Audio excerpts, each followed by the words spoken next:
I will tell you. We have a few minutes more. We have some time, yes.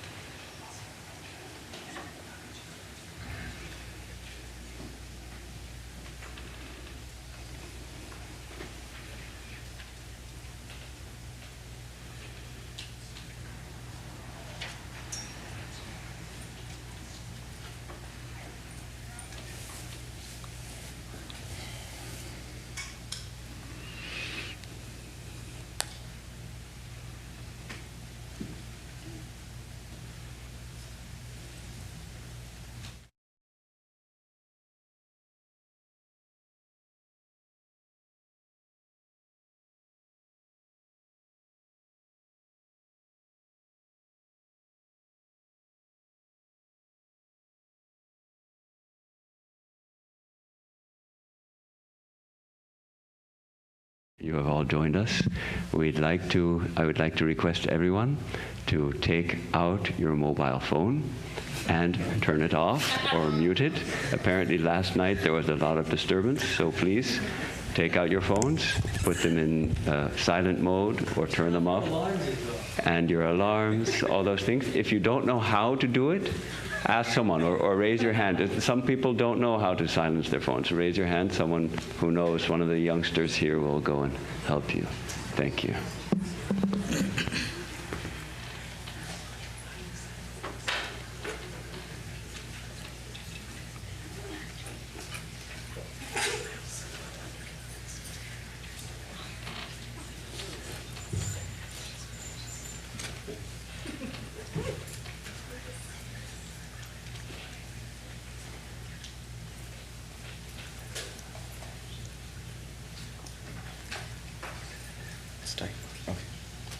Om Ashato Ma Sadgamaya Tamasho Ma Jyotirgamaya Mrityurma Amritangamaya Abir Maidhi Rudra Jatte Dakshinang Mukham Te Namang Pahi Nityam Te Namang Pahi Nityam Om Shanti Shanti Shanti. O Lord, lead us from the unreal to the real. Lead us from darkness to light. Lead us from death to immortality. And evermore shine in our hearts with your resplendent face. Om peace, peace, peace. So it is our second day. Another feast, intellectual feast and spiritual feast. And welcome to all of you who have attended yesterday and still here today to another deep idea about contemplation on Advaita way of contemplation from Swami. So we are happy that Swami is here available today also, and tomorrow he is also will be available. And then you can enjoy. If you want to go to Santa Barbara, then you will have Friday and Saturday 2 evenings there. There will be 5 o'clock to 6 o'clock. That will be Santa Barbara, PM, 5 to 6 PM. And again, the last, when he comes, we squeeze him. So all that is engage, and then he will be here available for us for Sunday lecture, 11 o'clock, and we have planned that he will be giving the talk for an hour, and maybe we'll allow you to go for 5 minutes stretching or something out and come for within 5 to 10 minutes. 5 minutes, 10 minutes is too much, 5 minutes. Then we'll have QA, so you can have longer time and the opportunity to question him and get the response. So thank you all for coming, and I welcome Swami to approach. We need not have to say anything about Swami Sarvapriyananda. He is so much known. To say something is difficult. Thank you all.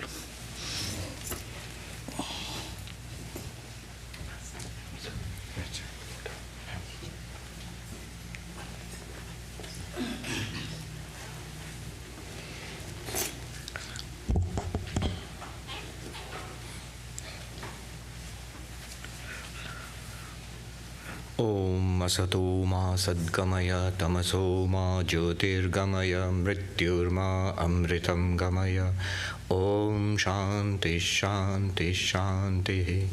Om, lead us from the unreal to the real. Lead us from darkness unto light. Lead us from death to immortality. Om, peace, peace, peace. Namaste and good evening, everybody. And welcome. We are discussing a hymn written by Shankara, prātaḥ smaraṇa stotram, which means the hymn for contemplation at dawn, contemplation on Brahman, contemplation on our non-dual self at dawn. 3 verses, and I thought it would be a perfect fit for these 3 evenings. One yesterday, the 2nd verse today, and the 3rd verse tomorrow. And all of it, Advaita Vedanta in one sense is pretty simple. All of it says exactly one thing, that you are Brahman, you are limitless existence, consciousness, bliss. You might say that, but I don't know it, I don't feel it doesn't seem like that. Precisely. That's what Advaita Vedanta wants to do. It says that we don't feel that it's true, we don't seem to think that's true.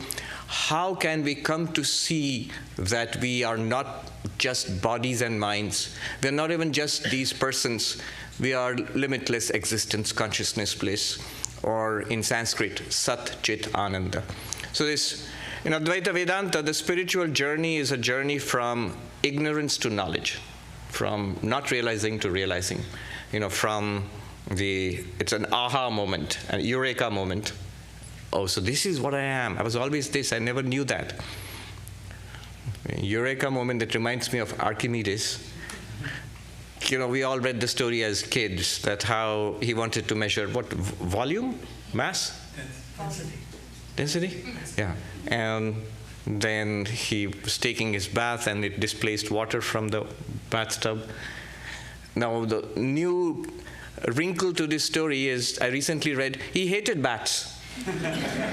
And that day he was persuaded to take a bath, luckily for science and for humanity. And then he said, Eureka, I got it. And then he jumped promptly out of the bath and ran stark naked down the streets of Athens, reputedly shouting, Eureka. So it's a journey. One Swami put it very humorously. He said it's a journey in our lives. Practically, what's the benefit of this knowledge? He said it's a journey from what to so what. That's the kind of serenity, peace, strength it gives us, the ability to deal with these problems in our lives and the challenges in our lives. Vivekananda said, I have taught Vedanta again and again across the United States, across the West. The main reason is because it gives us strength. The strength to deal with the problems in life, or in our personal life, in community, and so on. So, let me chant the hymn, and I'll translate, give free translation, and then we'll focus on the 2nd verse today and deal with a couple of main issues it raises, and then we'll open it up to Q&A again, like yesterday. Prātaḥ smaraṇi hridi saṅspurad atmatattvam satchid sukha swarupam paramaham sagatim turiyam yat swapna jagara sushuptam avaiti nityam tad brahma nishkalamaham na cha bhuta sangha pratar bhajami manasa vacha samagamyam vacho vibhanti nikhilaya danugrahena yanneti neti vachasa nigama vocho tam Deva Deva Majamachyutamahuraghriyam Pratarnamami tamasah paramarkavarnam Purnam sanatanapadam purushottamakyam Yasmin nidam jagadashesha shesha murtau Rajvam bhujangamiva pratibhasitam vai. At dawn, I recollect, prātaḥ smaraṇi hridi saṅspurad atmatattvam, the real nature of the self, shining spontaneously in the heart. Satchid sukha swarupam paramahamsa gatim turiyam. It is of the nature of existence, consciousness, bliss. And this is the goal, the realization of the Paramahamsas. It is the 4th. Why 4th? Yat swapna jagara sushuptam aveti nityam. That which illumines our dreams, our waking, and our deep sleep. The one constant in this cycle of waking, dreaming, deep sleep. That Brahman I am, which is partless and not a conglomeration of material elements. So that's the first verse. That's what we did yesterday. Second one, which we'll look at today. In the morning I worship, at dawn I worship or I adore. Prātaḥ bhajami manasa vachasam agamyam. That which is inaccessible, which cannot be reached by speech or by thought, by mind or by language. Manasa vachasam agamyam. But by whose grace? Yad anugrahena. Nikhila vibhanti. The speech, all speech functions and all speech reveals this world. It does its work. Speech does its work. Language does its work by the grace of that one consciousness. Which, this reality, which all the Vedanta, the scriptures, they only refer to it as neti, not this, negatively. That God of gods, I'm bowing down to, I worship, so that God of gods, which is without origin, ajam, which is of unwavering nature, that means it doesn't slip from its non-dual nature. And agriyam, the first. It is the first or the primary. This is the second verse, and this is what we will look at today. And then the third one, Prātaḥ namami, at dawn I salute. I salute tamasah paramarka varnam, the blazing sun of consciousness, which is forever beyond darkness. Purnam, which is complete or infinite or limitless. Sanatana padam, which is eternal. Purushottamakyam, which is regarded as the supreme reality, which is said to be the supreme reality. And Yasmin idam jagad ashesha shesha murta, and where this world which we experience of endless forms, all of these, they appear in that reality as a snake appears in the rope. So these are the three verses. This is what we are supposed to contemplate at dawn. And why at dawn? Because it's a good time before the world has infected us, before we get caught up in the pull and push of worldly affairs. You contemplate God, or ultimate reality, our real nature, whatever your spiritual path is. Start the day with this. It's a really good way of starting the day and ending the day also. All right, so let's go into this. The second verse. The second verse says, Prātaḥ bhajami. At dawn I worship, I adore. Prātaḥ bhajami, manasa vachasam agamyam, vacho vibhanti nikhila yadanugrahena. I worship that reality, which is my own self, which is beyond thought, beyond language. But because of whose grace all language functions. Language functions because of the presence of this self. And this self is is indicated by the texts, by Upanishads, by Vedanta, as not this, not this. So these are the three lines. You can see there is a theme here. That reality, which is supposed to be my own reality, is somehow, for some reason, not expressible by language. So this is the first question I will deal with today. This whole thing about why is it ineffable? Ineffable means beyond language. Why is it ineffable? Why is it beyond language? Why can't you talk about it? Is it forbidden? Is it? And why is it beyond language, beyond thought? And the second thing I will talk about is just one term at the end of this verse. There are some terms which are used to refer to this Atman. Without origin, ajam, without, is not moving away, does not slip away from its real nature. Ajam, achyutam. And then agriyam first. So I'm going to focus on this one term, the first, the primary. So these are the two things I'll focus on today. I'll give translations of the rest of that verse, but the two things, the main theme of the verse is that it's somehow beyond language and thought. what we're talking about.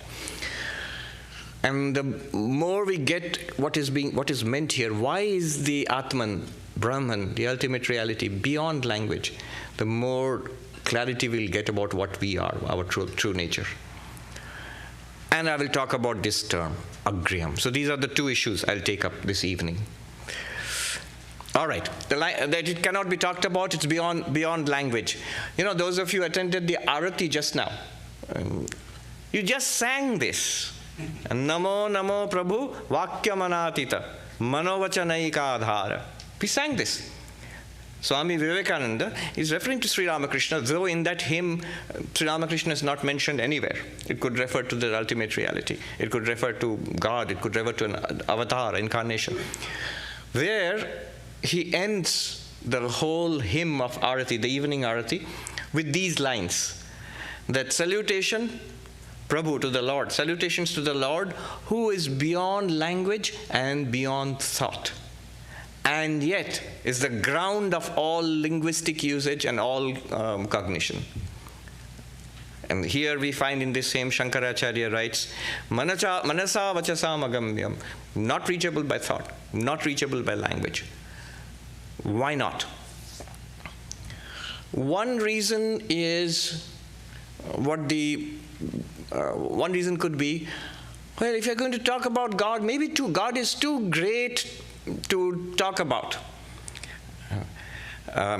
Maybe God has so many amazing qualities that your language cannot exhaust it. You cannot adequately describe the Lord. Now, this is an explanation that is given by the theistic religions. Some of the dualistic religions, they talk about God in this way. God is beyond language in the sense God cannot be adequately grasped by language. Whatever you say will fall short.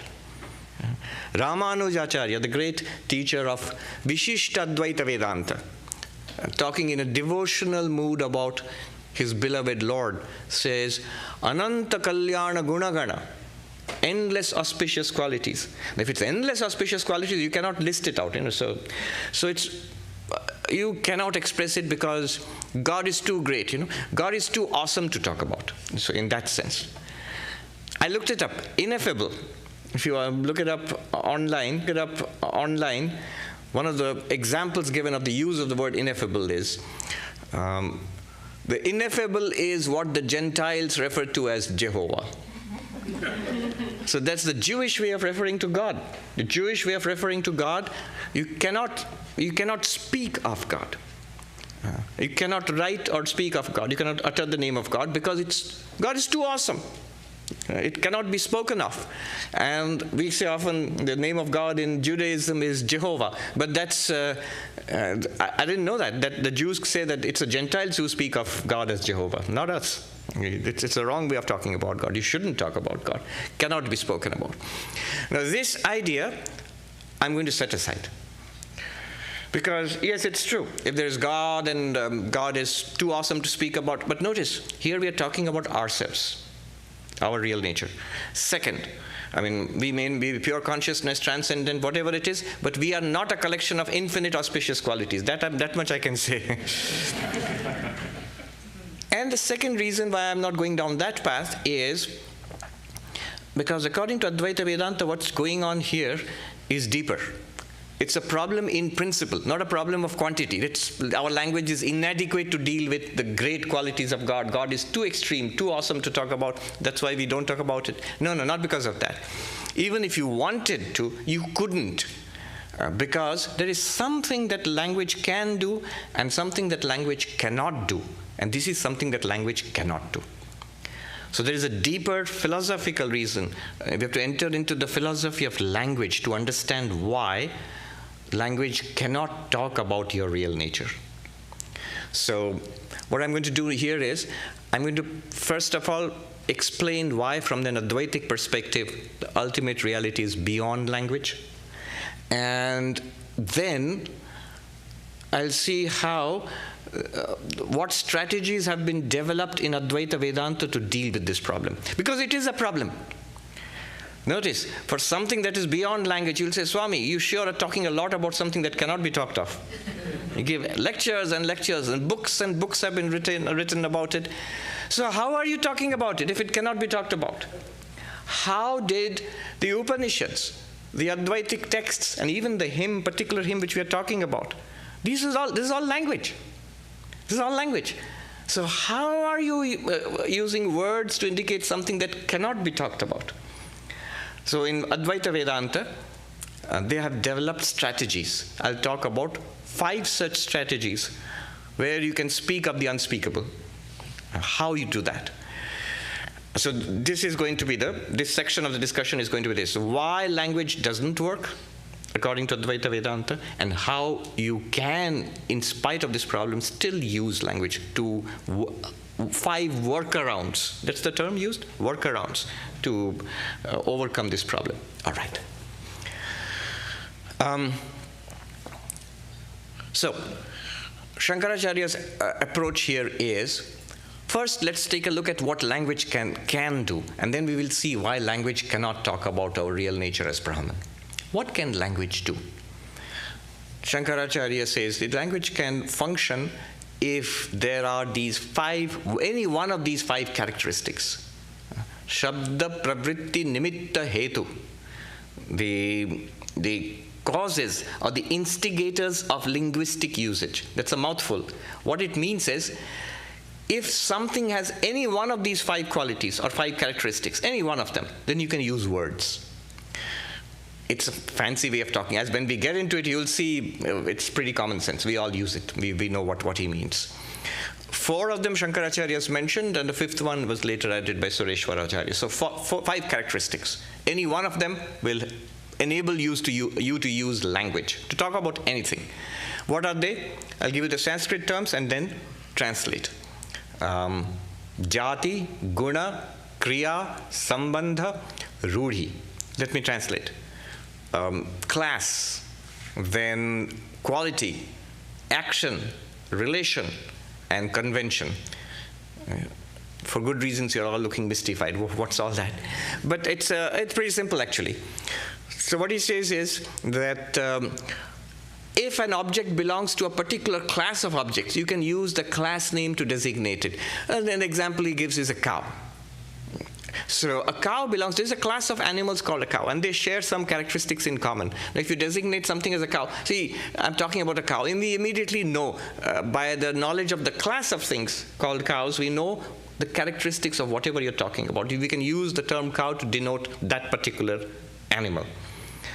So there must be a class of things, and this thing you're talking about, if it belongs to that class of things, a membership in a class allows you to use language to a human being, a computer, an AI. These are all classes of things, and they share something in common, and therefore you're able to use language to refer to them. You're with me? Yes. A lot of you look very puzzled. Now, remember, even if it looks difficult or, what is he talking about? We are using all this all the time. In our day-to-day usage. Whenever you say, my car, you already are using a class object. If you say, call the driver of the car whose number is so-and-so, he is blocking the driveway or something. The moment you say driver, you have used action. Somebody doing something, and you've used language to designate that person and connected it to a car.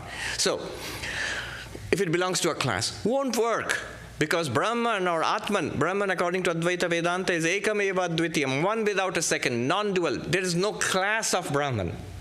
And Brahmin, not Brahmin, that's a class, that's a caste. We're talking about Brahman. Existence, consciousness, bliss, one without a second. So there's no class of Brahman. You cannot say it belongs to that class of things, No. It won't work. Well, what about quality? Guna. The second thing is quality.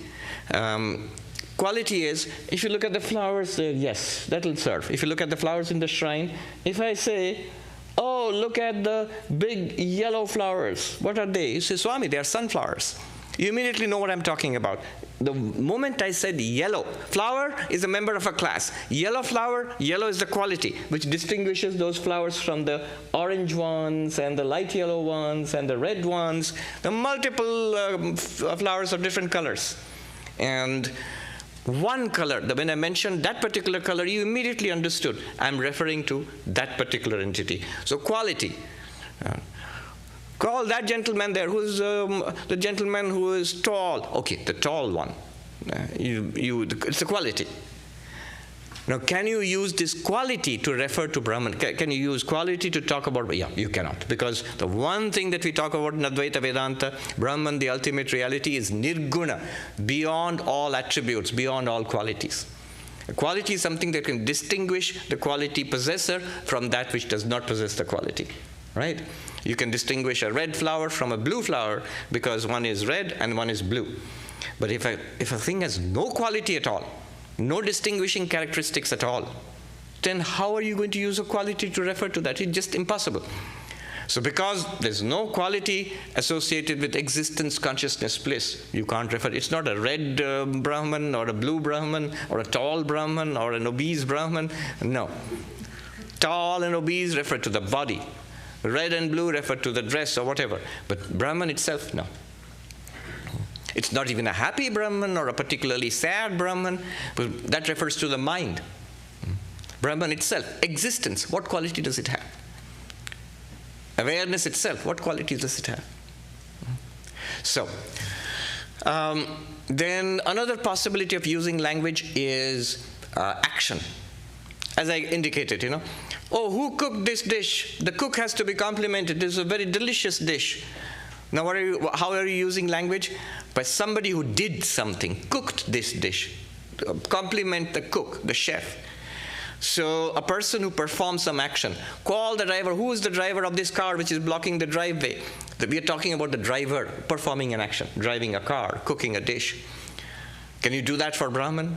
You can't. Because another thing we talk about, the Brahman is nishkriyam, beyond all action. It's the laziest of all things. Doesn't do anything at all.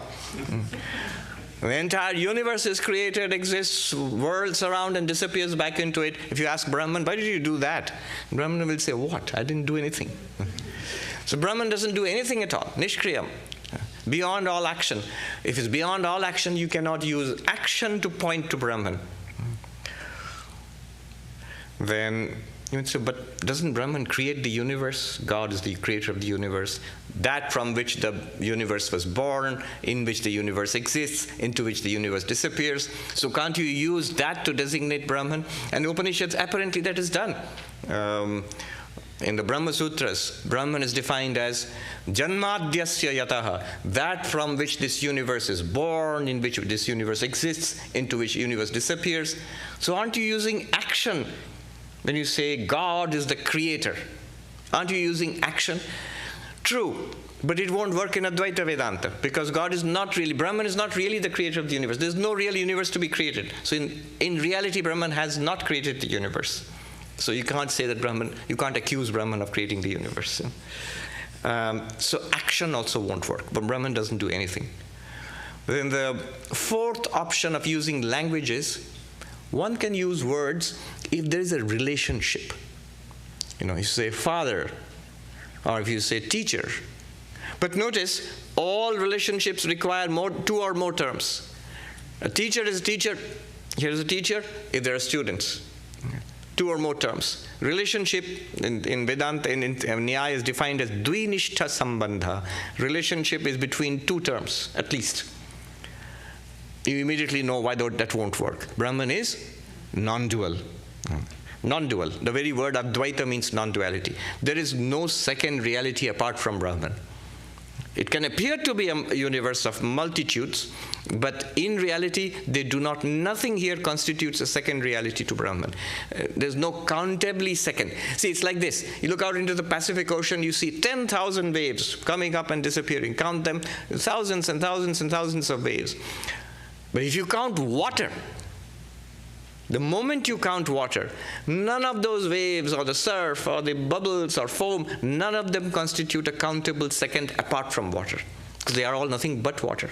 You can't say water plus one more wave. No, you're double counting in that case. And the water is right there in that wave. In fact, the water itself is the wave. So, relationship requires at least two. To be a guru, you need a shishya. To be a teacher, you need a student. To be a father, you need a child. And so, you cannot have relationship. Brahman has no relationship with anything else. Why? Is it particularly asocial, not the mixing kind? No. Brahman is non-dual. There's no second reality. With what will it have a relationship? So you can't use a relationship to indicate Brahman. One more possibility is there. One more possibility of using language. You can't use class, you can't use quality, you can't use action, you can't use relationship. Another way in which language works is by convention. The Sanskrit word is rudi. Convention means you just give a name. Forget all this stuff. Just call it Brahman. Or, as the Upanishads do, call it that. Just that. Just like what you do with a baby. You name a baby.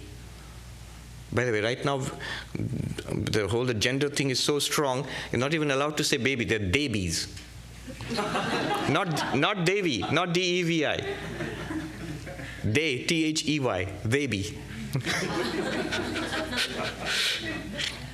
You are not good Californians. You should have been on top of this thing. You should have said, yeah, and we know that. So a baby, how do you refer to a baby? You give a name. This is Ram or John or Mary, some name. You give a name. Why? Is it a class thing or a quality thing or an action or relationship? None of that. It's just that I want to call this child this. Let's give this name to this person. That's how we get Sarvapriyananda. And one fine day, I got this new name. So, and now everybody uses that label to refer to me. Why? It's just a name. It's a designation. It's a label that's put on you. And it works. Now, when somebody says Sarvapriyananda, I say, yeah, I look up, I respond to it. So can't we just do that with Brahman? Just designation. This is called conventional designation. Fancy word for just naming somebody. So can't we just do that? Use a name, give a name, call it Brahman, Atman, pure consciousness, whatever. Just use it like that. No, that won't work either. You know why? For a simple reason, to designate, to give a conventional designation, to give a name, to give a label, you must point out what or whom you are labeling. You must separate it from that person is called John. If I say, so that's John, your first reaction will be, who? I say, I won't tell you. Then it did not work. Then it did not work. You can't use John. You don't know what you're talking about. Similarly, if I say Atman, Brahman, what does it mean? What's it referring to? You can't point out. Even the greatest of Advaitins can't point out because it's not an object which can be designated and separated and pointed out. Either you know, if you know, and your guru knows, good. You will grin at each other because you know what you're talking about. But you can't help somebody, cannot help somebody who does not know. So conventional designation doesn't work. Now we are in a fix. Shankaracharya says language can only work on these 5 grounds: class, quality, action, relationship, conventional designation, naming basically. And none of them will work with Brahman, the non-dual existence consciousness place. Remember, I'm using a string of words, non-dual existence consciousness place. None of them means anything to anybody except for the enlightened person. So we are just using the words, learning it and trying to get it, but it has not, language has not worked that way for us. Now, so that's the first part. What is the first part? Why language cannot illumine, show Brahman to us. And yet we have to work with language. These verses are language, Upanishads are language, the Brahma Sutras are language. Ashtavakra is language. The greatest text of Advaita Vedanta language. How are they working? Very quickly, I'll touch upon 5 strategies which is used in Vedanta to use language to speak about something that cannot be spoken about. Just for your consideration, think about it. It's pretty clever, actually. One of them, the hymn mentions directly, the primary one. Neti neti vachasa nigama vochu. The Vedantic texts, they refer to Brahman, they point out Brahman, they speak of Brahman, the unspeakable, that which you cannot refer to, by not this, not this. That's the first strategy. So not this is, there's a technical word for it, apophatic approach, the negative, via negativa approach, the apophatic approach. It works this way. It's pretty clever and simple, actually. If you cannot say directly what Brahman is, well, maybe you can tell us what it is not. You're not allowed to say what Brahman is. You cannot. But then you can say what it is not. And as you keep on saying what it is not, the hope is the person who's listening, the student, will get it. Hopefully. So, neti neti, not this, not this. It is, so what am I? I'm not the body, which I thought I was. Not even the mind, this personality, which I thought I was. So not this, not this, not this. And then blank, nothing, just blank. Is that Brahman? Not that either. So everything that we know, not this. Is it something that I know? No. It's not. It's nothing that you know of. All right, so it's something that's unknown? Not even that. That which is other than the known and other than the unknown. What is other than the known, other than the unknown? If you think carefully, you are the one which is other than the known and other than the unknown. You can never make yourself an object of knowledge. And yet you cannot say that you don't know yourself. You do. You're the first one who knows yourself. Anyway, so that's one approach. Not this, not this. Neti, neti. I remember once I had a discussion with some Buddhists. So there was an interfaith conference in India on the occasion of the 300th, Guru Gobind Singh, the 10th Guru of the Sikhs. So he said that there won't be any further gurus, and the Guru Granth Sahib, their text, is going to be a guru from now on. And so that's called Gutta Gaddi, when you put the text on the throne of the Guru. And there was a 300th year anniversary of that occasion, and so in a place called Nanded in India. And the Sikhs had organized an interfaith conference, and I was there. Each religion had one or two representatives. Because of some language problem, again, language problem, I think, the Dalai Lama, His Holiness, had sent a whole gaggle of Buddhist lamas. So they were all there. They thought that they were there to, I think, chant or something, so that the whole choir had come. Anyway, it's good to have them. None of them spoke a word of English. One of them knew a little bit of Hindi, so he acted as a translator. So at breakfast, I sat with them, and I was surrounded by the lamas, and there was this professor of religion from McGill University, an American lady, Canadian lady. I said, you should sit and watch. These two ancient enemies are going to go at each other now, the Advaitins and the Mahayana Buddhists. So the interpreter asked me, tell us about Atman Brahman. The lamas, they want to know. Now, whatever I said, Sat Chit Ananda, infinite existence, consciousness, bliss, they immediately said, no. That doesn't work. I said, Satyam Jnanam Anantam Brahma. Brahman is limitless existence and consciousness. No. Anandam Brahma, infinite, limitless bliss is Brahman. No. Then I realized no positive description is going to work. So I decided, all right, I have to try a change tack. And I said, neti neti Brahma, not this, not this. Brahman is not this, not this. So they went into huddle, like a football team, they went into huddle. And they excitedly discussed something in Tibetan among each other. And then when they turned around, they were all beaming with big smiles. And the interpreter said to me, in Hindi, of course he told me, but he said, our teacher is saying, you can be a good Buddhist, come over to our side.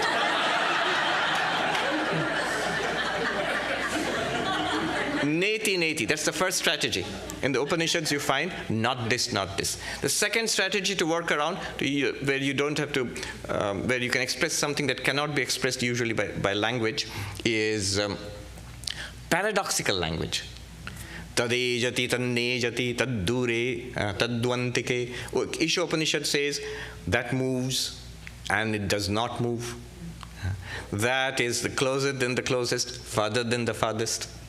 How can the same thing move and not move at the same time? How can the same thing be the closest to you and the farthest away from you? How? The Gita, Krishna uses it. He loves using it. Sometimes he uses these words, karmanya karmaya pashyet, akarmani cha karmaya. Says, the one who sees in action sees no action, and in the midst of no action sees action. Sa buddhiman manushyeshu, sa yukta, sa kritsna karma krit. So who is this person who sees action as no action and no action as action? You say, is he crazy? And Krishna says, no, he is wise. Sa buddhiman. Among all human beings, this is the wise. But if you see action, the wise person should see action as action and no action as no action. If you see just the opposite, how are you wise? So this is paradoxical language. And Krishna pushes it even further. He says, that one is wise, that one is a yogi, and that one is a doer of all actions. What does that mean? Use of paradoxical language. It's all across Vedanta. You can find in Upanishads, you find in the Gita, you find. Why? How does that work? It works this way. It's not paradoxical language used in the sense of a Zen paradoxical language. The Zen approach, the Japanese Zen Buddhist approach, is to short-circuit your intellectual circuitry so that you're catapulted out of your logical mind into intuitively, instinctively getting it. Advaita Vedanta doesn't do that at all. It has a very clear meaning. For those who know, for them it's absolutely clear what is meant by it moves and it does not move. It is closer than the closest and farther than the farthest. It's absolutely clear. What is it? Shankaracharya explains in his commentaries. How is it that it moves and does not move? By itself, there is no change there. But the same one in association with the body and the mind is walking around and talking and running and driving cars, moving. It's going to outer space and whatnot. Same reality with body-mind. Nearer than the nearest, Shankaracharya explains. To the one who knows, it is your own self. To the one who does not know, it seems it seems so, Americans will say, so far out. So difficult to understand, so difficult to comprehend, so far away. So a very clear meaning is there. The Shankaracharya writes a long commentary on that verse, 4th chapter, verse 18, I think. Karmanya karma yapashyet akarmani chaka. You see inaction in action and action in inaction. What does that mean? See, for the enlightened person, even when the person is walking, talking, the enlightened person knows aham brahmasmi, I am Brahman. From that perspective, nothing is happening. Just like a movie screen. On a movie screen, there's a cop and robbers, and cops are chasing the robbers, and there's a shootout in Hollywood. But on the movie screen, as far as the screen is concerned, nothing happened. In the movie, a lot happened. So, no action in the midst of intense action. And for the unenlightened person, when he thinks that I will not act, I will go beyond action, I'm going to sit and meditate, the enlightened person will say even that's action, because you are identified with the body and mind, you're stopping the body and mind from doing something. That's a kind of action. As long as you think, I am this body, I am this mind, thoughts, speaking, working, walking, all of that is natural, and all of that will feel like I am doing it. You can't avoid it. It's impossible. So even when you think you're not doing something, you're doing something. So this is how paradoxical language is being used to point out something that cannot be directly pointed out. So that's the second strategy. Another strategy used by the Upanishads, by the Vedantic texts, is stories. Stories. So that's a favorite one. Who doesn't love a nice parable or a story? So there are some favorite ones. For example, the 10th man story. That I have told many times. Dashamastvamasi I have told many times. Vidyaranya Swami in Panchadashi, in one chapter, he devotes, he shows the whole spiritual journey through this story. And you know the 10th man story. But I said, oh no, he's going to repeat it. Just for the sake of those who don't know. It's a cute, how many of you don't know the story? Yeah, so some of you don't know the story. So it's a cute one. And I love repeating it, so. So the story is very simple, that 10 people go on a journey, and then they cross a river, And then they think that, did we all cross safely or did anybody drown? And then one of them counts, 1, 2, 3, 4, 5, 6, 7, 8, 9. Oh my God, where's the 10th man? 1, 2, 3, 4, 5, 6, 7, 8, 9. The 10th man has drowned. Oh my God, it's a disaster. Each one of them counts, and they find only 9 people. And so they start crying, and the wise man is passing by, asks, what's wrong, my friends? Why are you crying? We were 10. We went on this journey, crossed this river, and our poor friend, the 10th one, has drowned. And so we are crying. And that man must have counted and seen they were all 10 there. And so he said, don't cry. The 10th man is there. Where? We don't see him. I'll show you. Yeah. But don't cry. Calm down. What do? You count. We have counted already. No, humor me. Count again. So one of them counts. 1, 2, 3, 4, 5, 6, 7, 8, 9. And this man comes and takes his hand around. Thou art the 10th. You are the 10th. Dashamastvamasi. You are the 10th. 10. And this man goes, oh, 1, 2, 3, 4, 5, 6, 7, 8, 9. 10. Oh, I found the 10th man. And the others say, let me try. And they try it and they find the 10th man. And they're all very happy. According to Vedanta, we're making the same mistake. When we are looking for who am I, we are counting objects, but we are not counting the pure subject. What we are doing is, we look at the body, we look at the mind, we look at the intellect, the subtler and subtler investigation into ourselves. We come to complete blankness, the causal sheath or the anandamaya, whatever. The process is there. But we keep missing our real nature as the witness consciousness, which is not an object, which is the pure subject to which all these objects, gross and subtle and subtler and subtlest, they're all appearing and disappearing.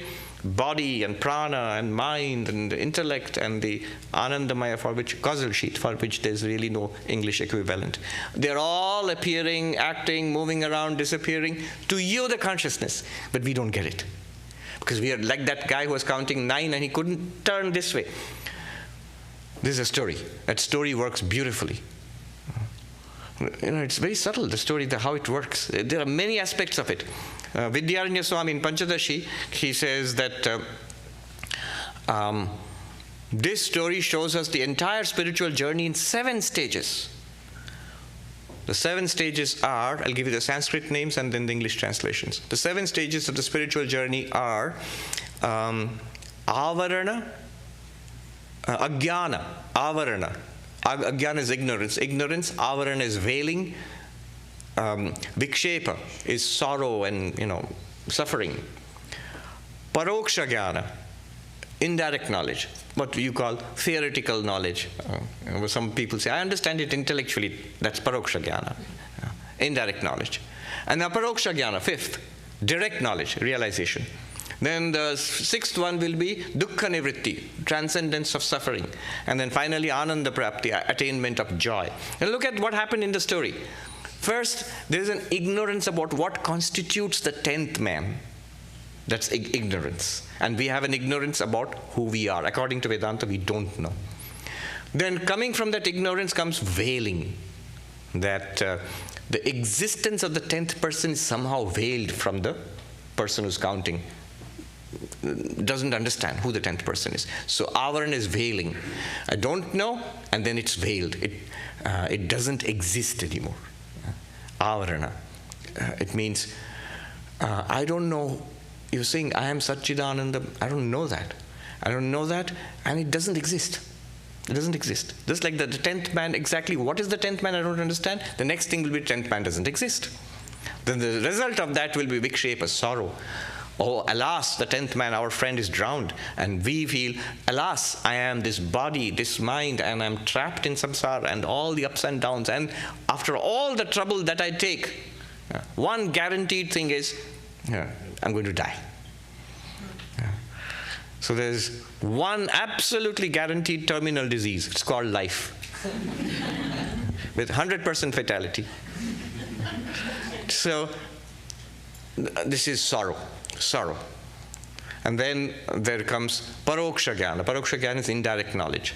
The knowledge that that man said, the 10th man is there, stop crying. And for us also it happens. We hear, you are Brahman, you are immortal existence, consciousness, bliss. And you come to the Vedanta Society, you listen to it on YouTube, you read books about it. All of that is what is called indirect knowledge. What do we get? Just like that person heard and believed. The 10th man is there. He doesn't know he's the 10th man. But he feels, a wise man has told me, so the 10th man must be there. Let me believe this person. And we feel that I have heard that there is something called existence, consciousness, bliss. But I don't know that I am that existence, consciousness, bliss. You'll say, Swami, but I know that. You've been telling me endlessly that you are Brahman. So I know Advaita Vedanta is telling me I am Brahman, so I know that. You don't. You don't. At most, we have some conception of there might be something called limitless existence, consciousness, bliss. But honestly, right now, it doesn't come together that I am limitless consciousness, existence, consciousness, bliss. If it made sense, if it came together, if it clicked, you would be enlightened, or at least just one step away from enlightenment. But we don't. So, asti, there is something. That much we gather from books and teachers and so on. And then comes aparoksha jnana, through all your spiritual practices and whatnot, just like that person realized, oh, I am the 10th. Similarly, we realize, aham brahmasmi, I am Brahman, we realize. And then what happens? Sorrow is gone, that person, they stop crying for the 10th man, and they're delighted because they found the 10th man. Similarly, for us, sorrow is gone because we have overcome suffering, and we attain the limitlessness of our own existence, which is bliss or happiness. So, story. How a story works to overcome the limitation of language. That's a third strategy. Shankaracharya himself tells a story, a very cute little story in the Aitteya Upanishad Bhashya. There's the story of the man who was told by his guru, you're not a human being. His guru scolded him. Amanushyastvam. You're not a human. You're not human. So he was very sad. He was sitting there sadly. And the passerby, I don't know if it's the same passerby in the 10th man story. He comes by and says, why do you look so depressed?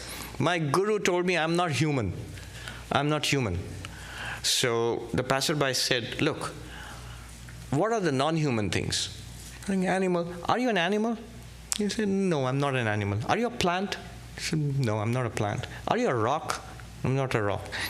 So he exhausts all the list of things which are non-human. And then this teacher says, now do you get it? And now Shankaracharya himself says that if at this point this man says, all right, so I have realized that I am none of the non-human things, but then what am I? Then Shankaracharya says, nobody can help him then.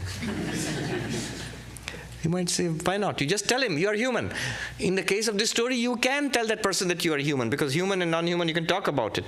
But if that human, that thing, the Atman, is not something you can express through language, you can't tell him directly. He's supposed to get it.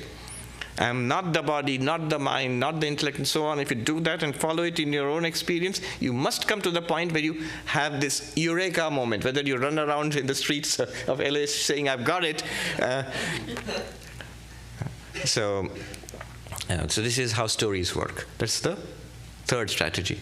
The fourth strategy is something called adhyaropa apavada, superimposition, desuperimpposition. I'm calling it the fourth strategy. This is a way, actually I borrowed it from a philosopher called John Grimes. He has written a book called The Advaita Philosophy of Language. But it's not really the fourth strategy. It's not the fourth, like the 10th man. It is the central strategy. So Advaita teachers say all of Advaita Vedanta can be understood as superimposition and desuperimpposition. All of it. One monk in the Himalayas said, Adhyarop apavad to Advait ka hriday hai. The heart of the Advaitic method is superimposition and desuperimpposition. What does this mean, superimposition? There are many examples, many examples. One example would be Swami Vivekananda's favorite story of the lioness who died giving birth, and the cub was, it grew up with a herd of sheep, and it started to bleat like the sheep and eat grass like the sheep, and grew up to a pretty big lion, but didn't think it was a lion. And then finally this old lion comes and sees there's a lion grazing with the sheep and is mystified, pounces on this sheep lion and drags him off to a corner. And the poor lion is bleating, let me go, let me go. So, you are a lion, why are you behaving like this? He says, no, I'm not a lion, sir, please let me go, you're scaring me. And then I'm literally narrating Vivekananda's story. He says, he shows him his face in a pool of water. See, your face and look at my face. Now roar.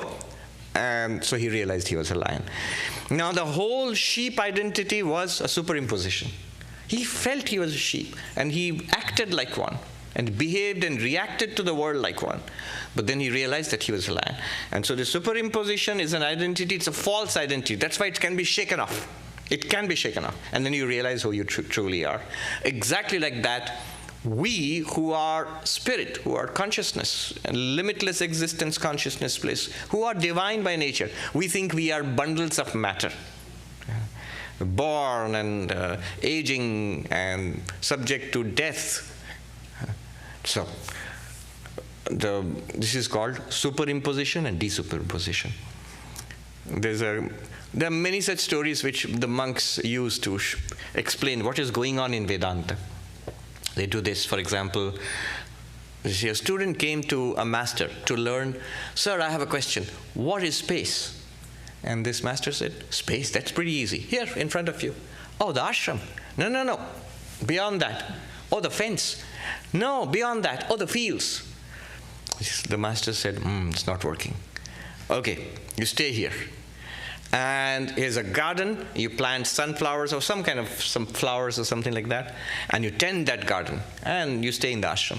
So he worked very hard on the garden, and there were flowers, he planted them, and the saplings came up slowly, the plants became bigger and bigger, and there's a whole garden with flower plants in front, like tall plants.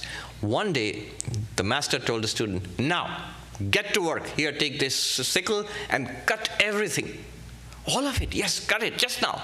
Fast, good, do it now. So he set to work, and very soon it was all clear. And the master said, look, space. He had covered it all up, and he removed it in one fell swoop, and said, look, space. And he got, this is space. Now this is superimposition, desuperimposition. How does Vedanta work? So, from the Atman emerges space and air and fire and water and earth, and then they combine together to form planets and stars and bodies of human beings and your own body and the prana and the mind and so on. Okay, and here you are sitting here listening to these words, okay? And then you start with not the body, not the mind, go back and find yourself as pure consciousness. It's like this. If you say, how do I get to the Vedanta Society? You're here. No, that's too easy. How do I get to the Vedanta Society? I said, okay, there's a medicine which needs to be applied. Get up from here, walk out of the door, walk around the block, come back to the door here, come inside and sit down. You will be in the Vedanta Society, I promise you. That's superimposition and desuperimposition. All right. So that's one more strategy. And there's a fifth one, which I will not go into. It's a technical one. It's called implied meaning. So the direct meaning doesn't work. You are that Tattvamasi. It doesn't work. It's like, you know what it's like? In a Broadway show, if there's a king and there's a beggar, and if you say the beggar is the king, it doesn't make sense. How can the beggar be the king?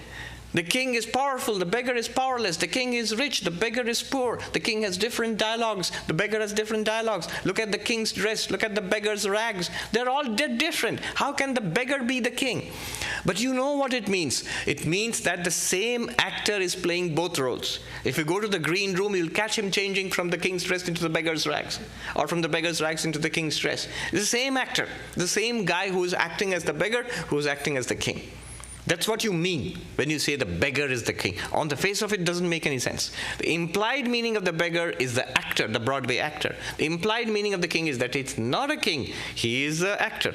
He is not a beggar, he is the actor. And that actor is appearing to you sometimes as the king and sometimes as the beggar. And similarly, you are God. It doesn't work. I would like to be God, but it's not true. It's just not true. The dualists often get mad at us, the non-dualists. They say, you're sacrilegious. You're saying that you're God. This is, I mean, megalomania is too small a word for this. This is the craziness, the utmost craziness. And they're right. You are not God. However, there is a sense in which you are not the jiva, and God is not God as, the godhood of God and the jivahood of the individual is lost, and there is background, there is one existence consciousness place. So that's the implied meaning.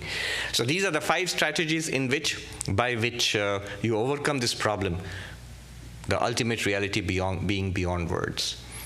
Now, there was one more word I wanted to dwell upon, but let's go into Q&A because that will take time. I'll just say what I wanted to say in one sentence and stop.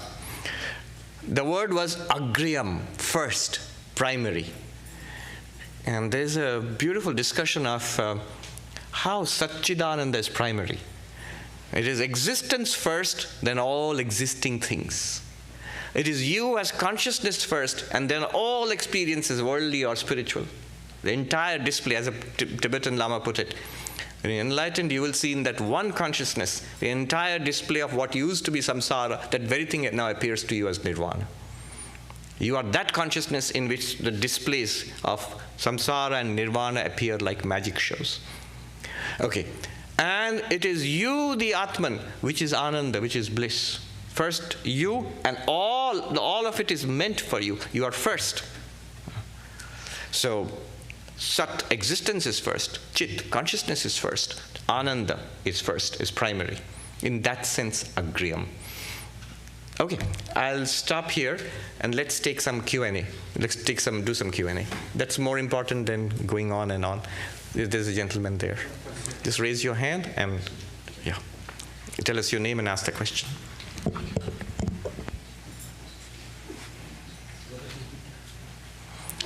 Thank you. You have to catch the, there. Jeet. Yeah, I know, but that person has been raising his hand for some time, yes.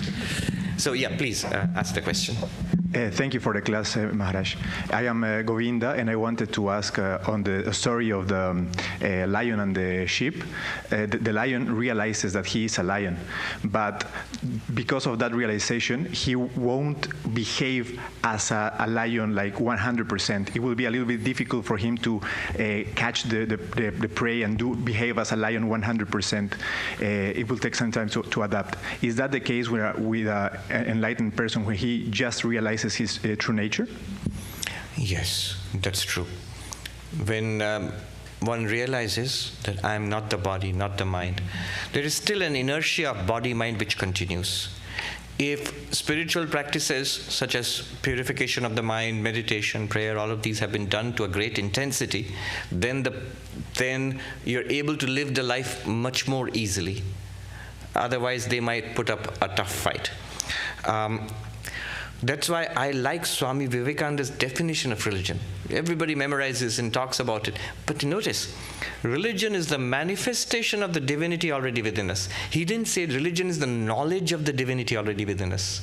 Manifestation. Manifestation requires the knowledge, but also requires living it in thought and in speech and in deed. So that manifestation might not be immediate, might not be full-blown. There might be slight hiccups here and there. So Totapuri, for example, famously lost his temper. And Sri Ramakrishna burst out laughing and he says, I've seen the limits of your Brahma Jnana, your enlightenment. But Totapuri is supposed to have given up being angry. So, you're right. It may take some time. And that depends on the purity of the body-mind. It depends on what level of sadhaka one person is. I remember this monk who, there were a group of devotees around him, and one of the devotees had a kidney transplant. And he was explaining it to the monk. And this monk didn't know much about modern medical science. And the devotee said, well, the transplant is over, but I have to follow very strict diet, and there are many medicines I have to take. And the monk was confused. This is a real story. So the monk said, oh, but if you've got this new organ, why do you have to do these other things now, the diet and the medicines. And the devotee said that the doctor told me, if I don't follow these rules strictly, then my body will not accept this organ as part of itself. And I will not get the benefits from this organ. And it may even happen that in time this organ will die. The body will reject it. And this monk was excited. He looked at the rest of us and he said, Yehi hai Mahatmaji, this is it. If you feel you are enlightened, the first thing is to do is to double down on your spiritual practices. You must protect that new knowledge which has come into you. Why? Because if you do not protect it, it will not be assimilated into your character.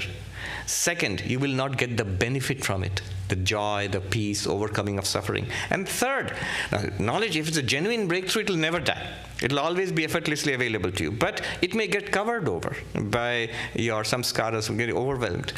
So this is for average seekers or ordinary people.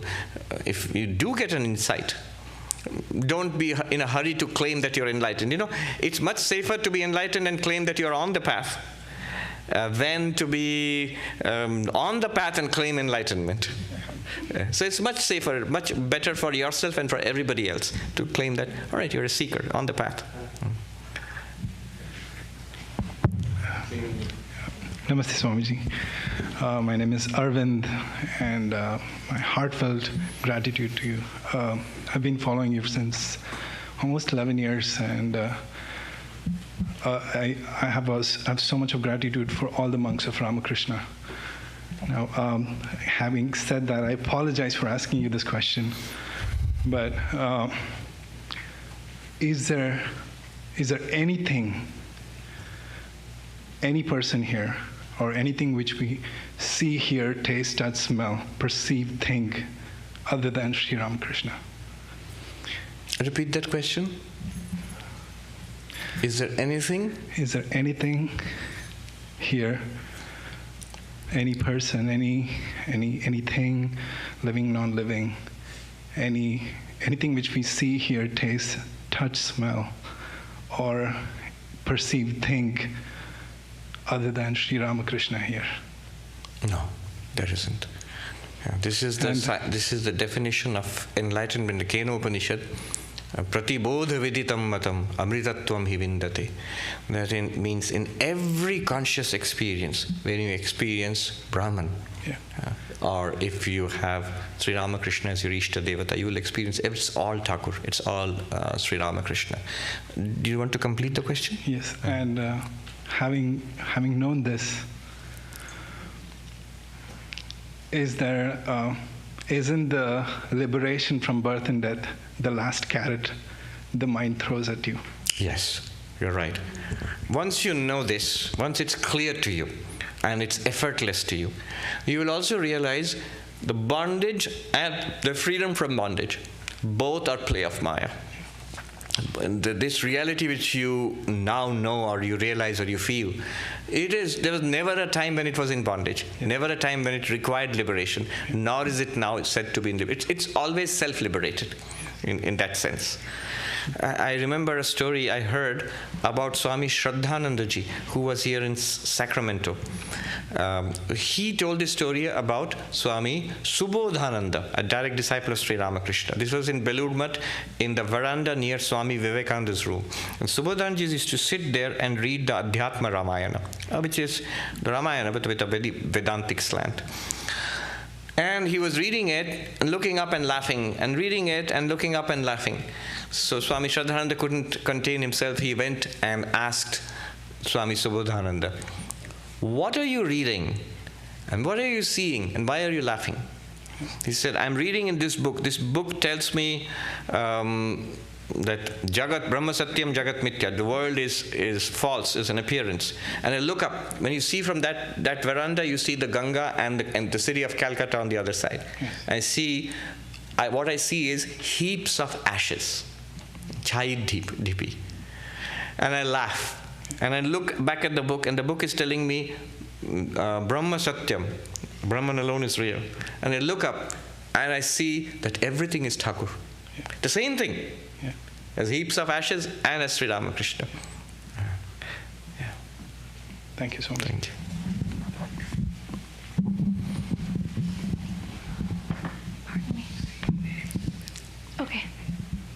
Good evening, Swami. Thank you for your teaching this evening. My name is Annabella. I have an elementary question. This evening you spoke about the universality of Brahman and that we are all the consciousness bliss. But in my experience, I've had moments contemplating God where I was very, very full of joy and amazement, but I've not had that experience contemplating others or contemplating myself. Could you explain why this is? Okay.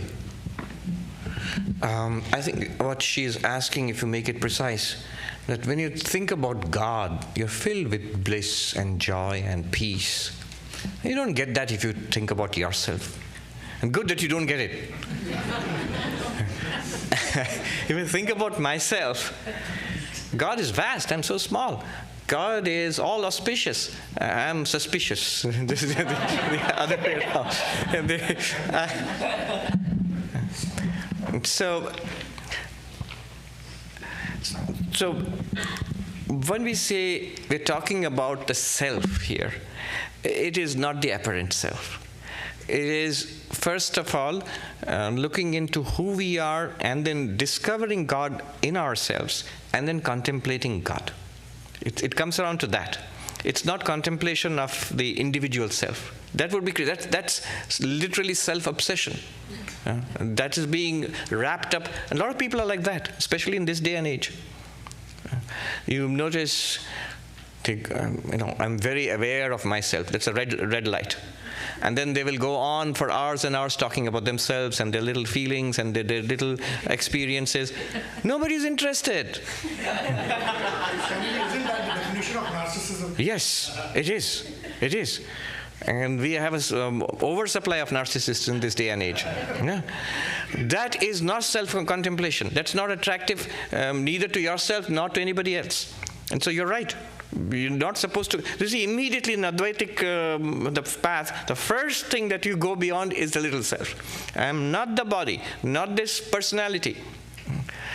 So our self is this body-mind personality, this one, as apart from everything else. In Advaita Vedanta, you move very fast from this little person to the impersonal. The impersonal is the one in everybody. That makes you not extraordinary or special. It makes you just the opposite. It makes you most ordinary. It makes you one with everybody. And that is amazing. That's very deep. See, there are these two paths of spirituality. These two paths. Broad paths of spirituality. One is the God-seeking path, or the God-oriented path. The other one, I won't say the self-oriented or self-seeking path, because that sounds very bad. The self-inquiry path. Who am I? And both of them lead you to the same reality. Advaita Vedanta says both. There are religions which are entirely God-oriented. Christianity is one of them. Judaism, Islam, they're God-oriented religions, all theistic religions. Vaishnavism, Shaivism in Hinduism, Shaktism, they're all God-oriented religions. And then there are religions which are self-inquiry based. There's no talk or even a repudiation about God. They're either silent about God or God is not the center of these religions. So for example, Buddhism, for example, Jainism. In Hinduism itself, you have something like Sankhya or Patanjali Yoga, which is not really about God, it's about self-inquiry. In fact, all the traditional, the 6 schools of Hindu philosophy, Nyaya, Vaisheshika, Sankhya, Yoga, Purva Mimamsa, and in Vedanta, Advaita Vedanta, all of them are not really about God. Some of them don't even talk about God. They're all about self-inquiry and self-liberation in different ways. So these are the two approaches, and each has its advantage and each has its disadvantage. The God-oriented religions have this great disadvantage that they don't work unless you believe in God. So it starts with faith. You can't start a God-oriented approach by being Christopher Hitchens or Richard Dawkins. You can't start. It won't get off the ground if you start by questioning everything. Whereas the self-inquiry based approaches, Buddhism, Jainism, they have the special advantage that nobody doubts his or her own existence. See, in the God-oriented approaches, there's always an attempt to prove the existence of God. So Thomas Aquinas, and in Christian theology, you have the 5 proofs of the existence of God. In Nyaya, you have, I think, 9 proofs of the existence of God in Hindu Nyaya. Whereas, you never think of 5 proofs of my own existence or 9 proofs of my own existence. No need. I mean, the one thing that could not be doubted, which Descartes found, was his own existence. Descartes set out to doubt whatever could be doubted. The one thing he could not doubt was that I exist, cogito ergo sum, that I think, therefore I exist, but basically he means that I exist. That's indubitable. Even to doubt it proves that I exist. However, I'm coming to your question. What is the advantage of the God-oriented approach and disadvantage of the self-inquiry approach? The self-inquiry approach, one can say that, yeah, I exist, but that's there's no big deal. I am the problem. My existence is the problem. That's why I'm here. I am limited. I'm getting older. I feel sick. I feel happy sometimes. I feel depressed sometimes. And financial problems, relationship problems, social, ecological problems, all sorts of problems surround my existence as this little individual. And this problem God doesn't have, because God is omnipotent, omniscient, omnipresent, all the omnis, all the glorious stuff, all the advantages God has, if God exists. That's the problem there. That's why when you contemplate God with faith, you feel glorified, you feel sublime, uplifted, joyful. And that's true. That's the sign of real prayer.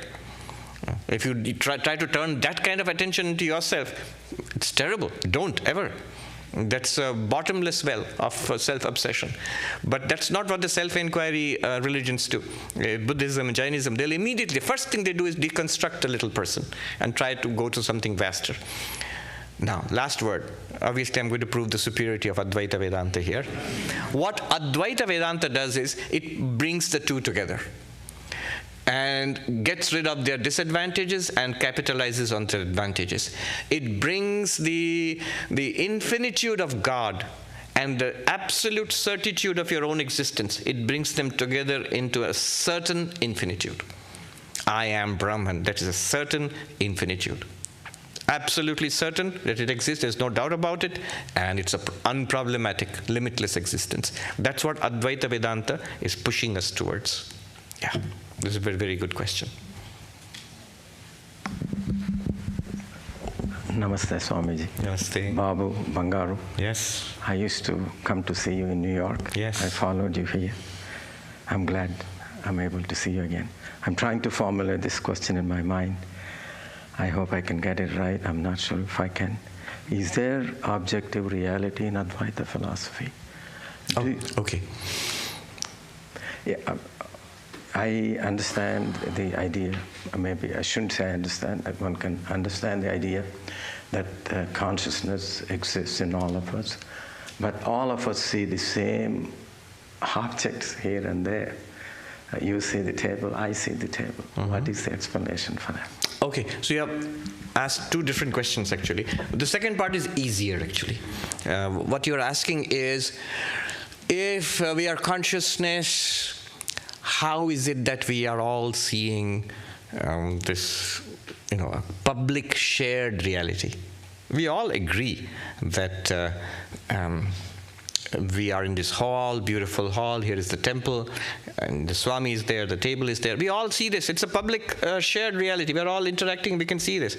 If it is true that the world is nothing but an appearance in consciousness, well, what I'm thinking and what you're thinking is different. We don't experience the same thing.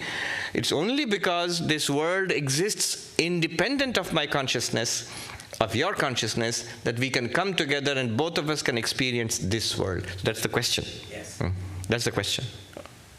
Yes, good. I got it right. Yeah. And it's easily answered. The answer is this. The public shared nature of the world is no guarantee of its independent existence. I'll repeat that. The shared nature of this reality is no guarantee that it exists independently of our consciousness or even our minds. How so? think about dreams. In your dream, you are there, your friends were there, maybe you're having a cup of tea, you're sharing a cup of tea with your friends. And in your dreams, you and your friends just saw the same table and chair and the same cup of tea. Nobody in your dream complains, it's your dream, I can't see anything here. What you see, you're there in your own dream. It's like a virtual reality. You are there in your own dream, isn't it?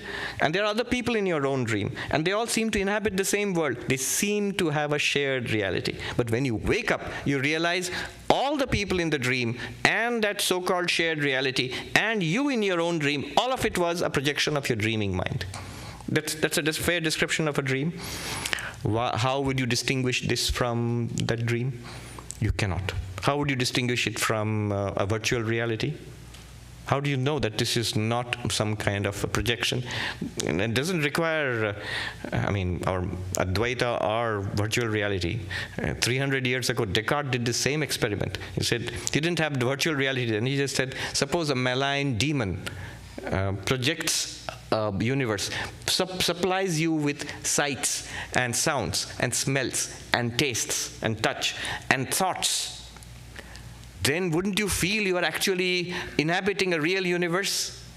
But it could all be something projected into you. It could all be doubted. Like that movie. Matrix movie. Yeah, exactly like that movie. Matrix movie, yes. It could all be doubted. So my precise point, philosophically speaking, logically speaking, a shared public reality is no guarantee of it being independent of your mind, let alone of pure consciousness, of pure being. One thing which we are directly experiencing is consciousness. The philosopher Galen Strawson, I mentioned it many times.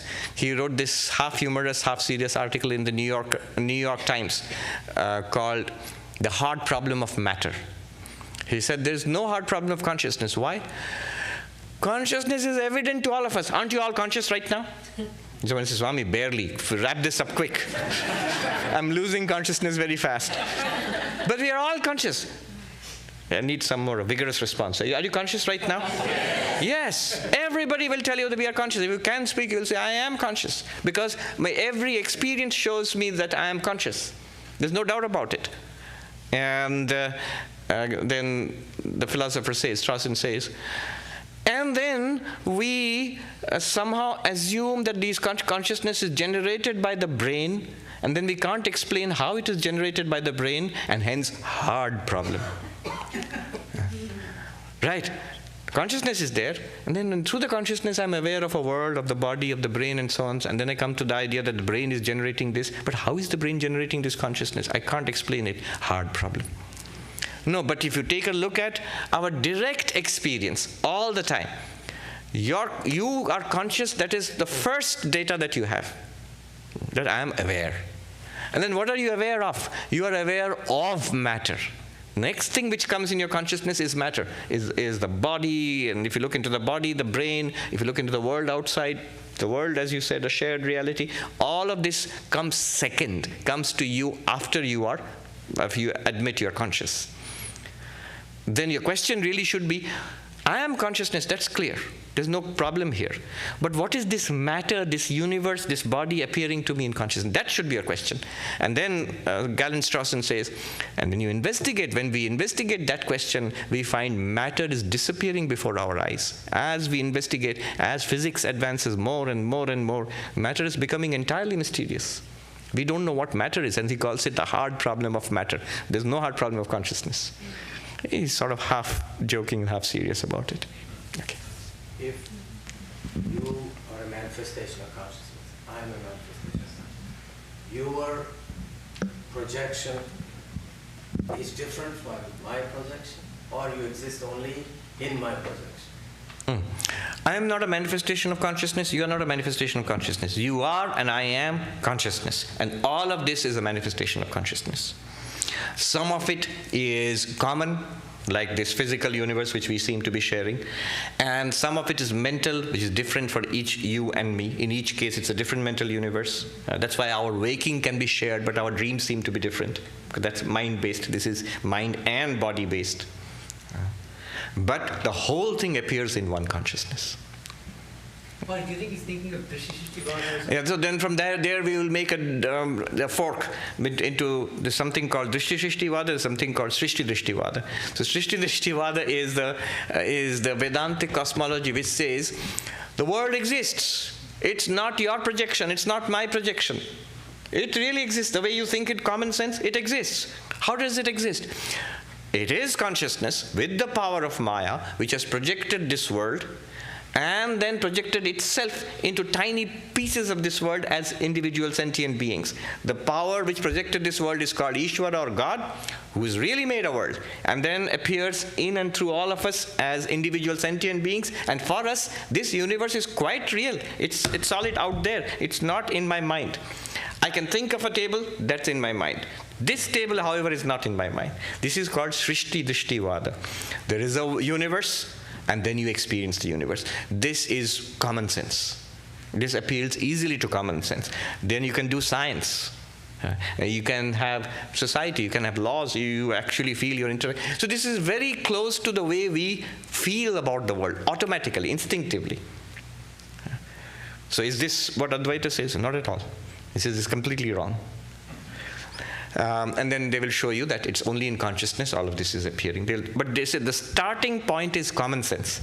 This is an easy starting point. Therefore, the Upanishads, the Bhagavad Gita, Shankaracharya's commentaries, all of them, they take this Srishti-Drishti-Vada approach. They begin with this. And then they go back to showing you that there's only pure consciousness. Only pure consciousness, pure being. So that's the whole process. Now there is another wrinkle, a variant of this, another flavor, if you will, which is called Drishti-Shrishti-Vada, which says, no, this universe right now is a projection of your mind. And that might sound crazy, but that's a very powerful philosophical position. It is very akin to what was called subjective idealism in Western philosophy, Vijnana-Vada, Buddhism, in Buddhist philosophy. So the world is your projection. Yeah, so that's, and some Advaitins say that we should take that position. Madhusudan Saraswati says, Mukhya Siddhanta, in Siddhanta Bindu, he says this is the main Siddhanta. But it's not easily, you can think about it, you can make philosophize about it, but you want to practice it, it's very difficult. Okay. How Mandukya operates? Yes. That's why I said Shankara, most of the Upanishads, Bhagavad Gita, but Mandukya Karika, not the Mandukya Upanishad itself, the Mandukya Karika of Gaudapada takes not only Drishti Shrishti, it goes a little further. There's something called Ajatavada. The universe doesn't exist. You say, what is all this? And you'll say, what? I don't see anything. I see only Brahman. Okay, one last question. We have really run out of time. Yeah, thank you, Swami. This is Manoj. So, general question. Not related to the topic, but related to the topic. Paradox, as you said. So, I mean to ask, what is the true miracle you see from Advaitic sense? True miracle? Miracle? Yeah. Okay. So I mean, not a miracle that just pulling out a stone or a gold or a material from nowhere. So not that so-called miracle, yeah, but a true miracle. What you see from the Advaitic sense. This, that the one can appear as the many. That's the true miracle. There was a monk, a non-dualist probably, in Dakshineshwar, whom Sri Ramakrishna saw. He would come out of the cottage and look at the sky and the temple and the river Ganga, and he would say, like, glory, wow, wonderful, amazing. And then he would go back into his cottage and meditate or something like that. He would, for him, this whole universe was a wonder. How that homogeneous, limitless existence, consciousness, bliss can also be all of this. Kya chamatkar hai. What a wonder this is. And Kashmiri Shaivism, of course, is full of this, the amazement. The ultimate reality is a wonder, and its expression as this universe is a wonder. That's the ultimate miracle. Yeah, so for the enlightened ones, everything seems to be miracle. But for the practical being, not enlightened being, so what's the miracle that they should expect? Like not turning they should expect? Yeah, not like turning the wine or water to wine or as such. Oh, okay. What do you expect? Yeah, that's a really good question. I see this thing as a question about the point of it all. What benefit are we getting? What miraculous, power you get? The miracle is overcoming of all suffering, of attainment of peace and bliss. The real miracle is realizing what we are. It's so stunning, the switch from being so clearly this limited body-mind to realizing that there is this limitless non-object, which is the ground of this very limited display of this objective universe. And you are that. That's the stunning miracle. That's incredible. It never feels to amaze, it never feels to give you goosebumps just to think about it, that you are that. And Advaita says you can see that, and it is truth, and you can come to see it, appreciate it, and then the benefits will flow from it. You'll overcome suffering, you'll attain effortless and endless peace and joy. That's a very good theme and a very good prayer to end with. I pray to Thakur Mas Swamiji that that miracle can happen in this very life to all of us, each of us. Om Shanti Shanti Shanti Hari Om Tat Sat Shri Ram Krishna Arpanamastu. All right, thank you. So it ended with infinite bliss. We have some prasad also. Please come. We have some food. So who have not come yesterday or today, come and have some prasad and go. Okay, welcome. And thanks to Swami and thanks to all of you for coming. Yes.